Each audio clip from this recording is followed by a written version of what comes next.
Hi guys, welcome back to the channel. Today we're driving through Westmoreland and we are driving through Whitehouse. Now Whitehouse is a small town in between Santa Cruz and Savlamar, but the main town in Westmoreland is Savlamar. It's the largest town and it's also the capital. But you have a lot of smaller towns and smaller districts of note that we're going to drive through. So Whitehouse is just a minor town on the main road between Santa Cruz basically and Westmoreland and Savlamar. It has a lot of villas. You're not going to see them here now, but on the left is the Caribbean Ocean. So you have some very nice beaches in Whitehouse, and further up you have the Bluefields Beach. So basically it's a tourist spot. You also have a hotel, Sandals Whitehouse, and that will give you an example of just how nice the beach is for them to build a hotel out there. Now Westmoreland it's not a very big parish. It's the 8th largest parish in Jamaica, and it has a very small population of about 150,000 people, and it's the westernmost parish in Jamaica, or the westerlymost parish. It's bordered by St. Elizabeth. So if you're driving from Kingston to Westmoreland, and okay, we're now leaving Whitehouse, that's what the sign says. You would go through Kingston, then St. Catherine, then Clarendon, then Manchester, then St. Elizabeth, then Westmoreland. And probably the most popular, although Savlamar is the capital and the most populated town, it has about 25,000 people living there. It's a center for all the activity for Westmoreland. But when you think of Savlamar, the place that you think of most is Negril. Now Negril is basically a tourist destination. It's a tourist town. It has one of the nicest beaches you will ever find in the world. So you have a lot of major hotel chains that have hotels out there. And some hotels have like 2 locations. That's how popular Negril is.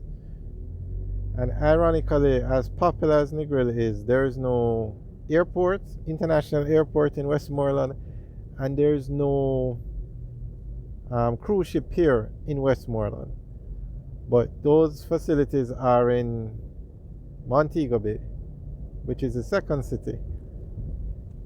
Okay, on the right now, we're passing the beach, Whitehouse Beach Club, and it's a very nice community. On the left, you can see the beach. And well, I don't think you can see it with the camera, but there was a view of the hotel, the Sandals Whitehouse Hotel. And Sandals, I think it's one of the top hotels in the world, and it's the largest chain of hotels in Jamaica and the Caribbean. It's an ultra all-inclusive hotel, and it's very nice. I've stayed there on a few occasions, and the customer service at Sandals was second to none. And it's a very nice hotel, 5-star for sure. Alright, so we're coming up to the entrance on the left soon. But Savlamar or Westmoreland was mostly the main thing was sugarcane. So when how would you say it now? There was a very important sugar factory in Frome, and they had a lot of estates that grew sugarcane, and then that's the entrance to the Sandals Hotel. Its official name is Sandals South Coast, and they would all come to Frome to be processed or whatever, and then it would go to the port in Savlamar. So that's why Savlamar became the capital, because of the port. The same thing with Black River, it became the capital of St. Elizabeth because of the port. So most of these parishes, you're going to find the capital right at a port. And that was because back in the day, Jamaica was a colony of the English and the Spanish at one time. And sugarcane was, or sugar, the sugar trade was the major product at the time. So you would find, say, Westmoreland had the frume factory that would produce the sugar, and then it would be sent to the ships. But basically, that's about it. I mean, you have a lot of empty land, but because of the beaches now, tourism is a major industry in Westmoreland. The sugar trade is not what it used to be, and I'm not even sure if Room still operates. I think it operates, but I don't know if it operates under that name anymore. But historically, Westmoreland has played a huge part in the history of Jamaica, especially with Jamaica getting independence. There was I guess a strike, a riot, a protest at the Frume factory, and because of that, new laws were passed, universal adult suffrage was passed, and Jamaica was put on a track to become an independent country. And I think that was in like the 1830s, 1840s. And in this day and age of the year 2022, guess who the head of the state for Jamaica is? You would think it would be the Prime Minister of Jamaica or some other person Jamaican, but it's still the Queen. So between then and now, other than gaining independence, and we became independent with the Queen as our head of state, nothing much has been done basically on that front. If you want to sign a bill into law, if you want to open Parliament or dissolve Parliament, it's the Governor General that has to do it, not the Prime Minister of Jamaica. So I think I heard the other day that Jamaica is on its way to becoming a republic, so we would remove the Queen as the head of state and put in a president. So let's see what happens. Well, Westmoreland played a very important part in Jamaica being put on the track to become an independent country. Whoa. There you can see the madness on the roads, a truck overtaking at that speed. I guess it happens.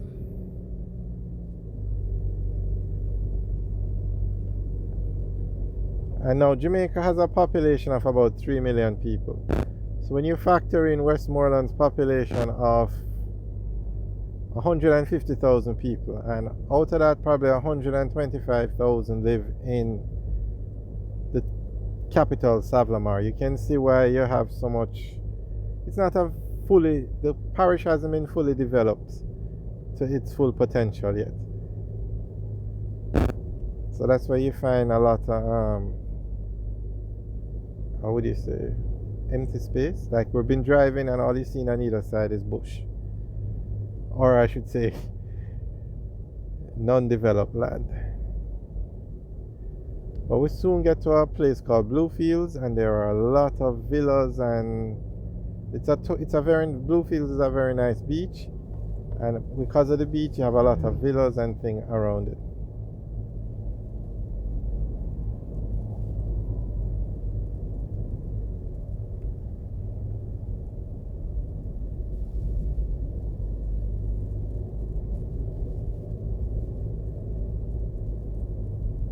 On the right is a school. I won't tell you the name. I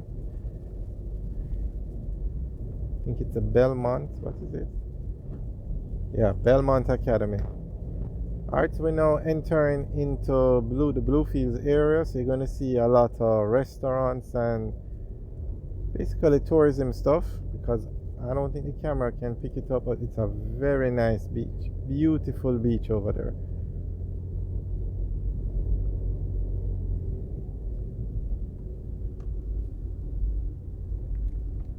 Alright, guys, I hope you enjoyed the tour through Westmoreland and the history.